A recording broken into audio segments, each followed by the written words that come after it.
Welcome, FNUS57 here. Once again, I'm on my Xbox One, bringing you yet another video.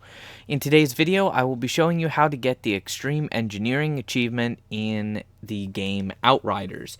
Now, this game just released on April 1st, 2021. It is available on basically all major platforms, PlayStation, Xbox, and PC, and of course it is included with Xbox Game Pass, so if you have Game Pass, you'll be able to play this game without having to buy it. Now, for this particular achievement, it's relatively easy to do. It is a 15 gamer score achievement, and it's one that you'll probably get just by playing the game. You have to use crafting to replace 10 item mods. Now, I already have that achievement unlocked, and if you watched my video on Outriders, what to do with all the gear you get, sell, dismantle, or upgrade, then you'll probably have a general idea for what you need to do here, but I did just unlock this achievement yesterday night while doing some extra testing to see what exactly would qualify for this.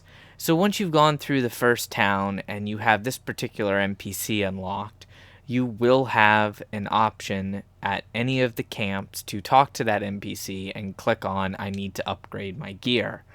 Now, this is not an in-depth crafting video, I'll go through that later, but I just want to show you what qualifies. So initially I wasn't sure, but I figured only mods like First Things First or, Critical Point, something like that, only those counted. However, that's not actually the case. So this achievement is a lot easier than you might think to get. This also includes the default level 1 mods for armor. So things like, as long as the gear is a piece that's rare, you're fine. But you can actually go into mod gear, and any of the tier 1 mods, these are counted as mods as well. So any of these will work. Any of the tier 2 mods will work, but you only find the tier 2 mods on epic gear or legendary. And of course the tier 3 mods would work if you have them, but you have to get them from legendary gear, so that's definitely more of a pain to obtain. With that being said, all you have to do is switch these. It's super easy to do. You can actually do it with the same piece of gear if you want, and there is an accolade that corresponds to it. Now, once you switch a mod, that mod slot becomes locked, and you can only change that mod slot. You cannot change any other mod slot.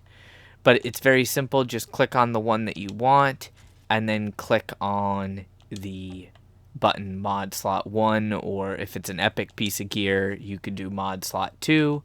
And like I said, you'll probably unlock this just through the course of playing, trying to get gear that has better stats and matches the ability that you want to use. But you can very easily simply use the same piece of gear if you felt like it.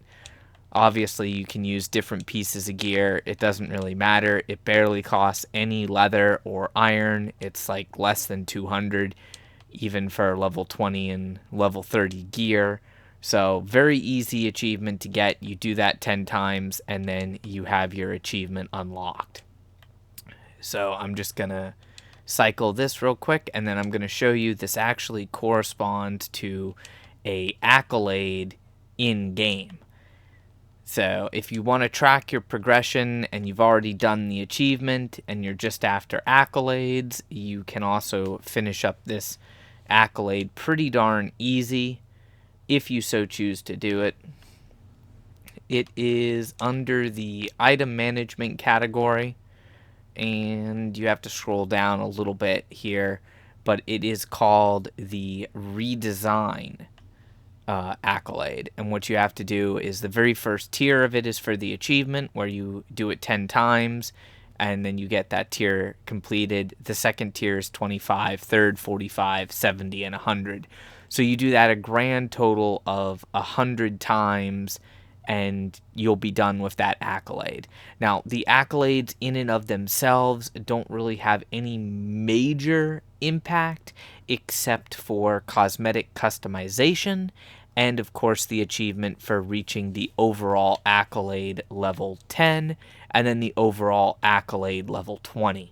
Every time you go up in an accolade level, you unlock some extra stuff for your convoy, customizations for your banner, and then sometimes you unlock emotes. So if you want to get them all done, you can. If you complete the last unlock for any individual given category, like for the combat one that I have completed, you'll get a legendary customization, and the legendary customizations are really cool, but the regular customizations, not so much. So personal preference on that. If you want to continue on for the accolade, you can. It's relatively easy to do. The achievement is super easy to do, and like I said, you'll probably get it just in the course of playing, because once you start using rare equipment, epic equipment, and eventually legendary equipment, you're probably going to be changing out the mods on the equipment just to make it fit your build and your play style. Now, hopefully the video helped you guys out. Of course, if you do have any questions, feel free to ask. I'll do my best to answer them for you. And I hope you enjoy many more of my guides for this game and the other games that I play in the future. If you do, make sure you smash that like button and, of course, subscribe for more content. Until next time, my fellow Outriders, stay frosty.